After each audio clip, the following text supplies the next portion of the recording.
Now for more on the Pentagon's plan to shutter the Guantanamo Bay prison, VOA's Carla Babb joins me in studio. Carla, welcome to Africa 54. Thank you for having me. Now, why does President Obama want to close down this detention center rather badly?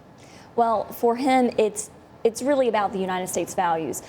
This Guantanamo Bay facility has been torture has been coming out of that. Just the way the interrogation has gone, President Obama sees that as the opposite of what the United States stands for. The United States is supposed to stand for this beacon of human rights, and he says that this is a stain.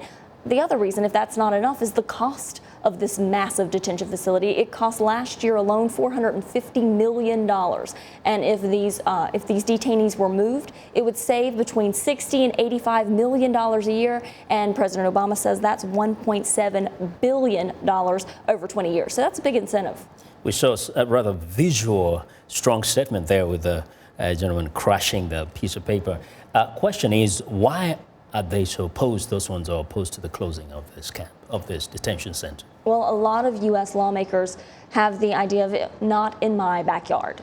I don't want a terrorist being housed anywhere near me, and so therefore I'm not going to support housing a terrorist anywhere near any of my colleagues. So that's a big collective part of it. Another part is that if these detainees were to come to the United States, President Obama is suggesting that they be tried in federal courts. And we are still technically in a war against terror. And so the military can go, if they find new information, they can go and question these detainees about this. Now, if there were trials in federal courts, it would be over. These detainees would be tried and either convicted or let go. So a lot of the lawmakers say, well, we're not ready to do that yet because the war is still ongoing.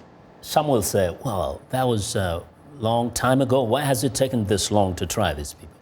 Well, the military says that they're trying to be very cautious because they take their job very seriously trying these terrorists, and they don't want to miss something or to have a technical error that puts these terrorists and lets them free. The other process is the transferring of detainees, and that's not going to be easy and quick because who wants to take the United States terrorist problem? It's very hard to find allied countries that are willing to take in these terrorists. Now, very quickly, you did mention in your report that the 56 remaining face a rather uncertain future. Is there any update?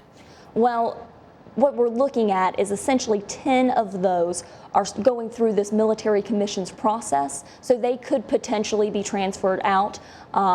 We don't really know at this point. It's a wait and see, but that still leaves 46 that there's a big question about.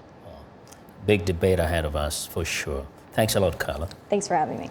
Well, Carla Babb is VOA's Pentagon correspondent.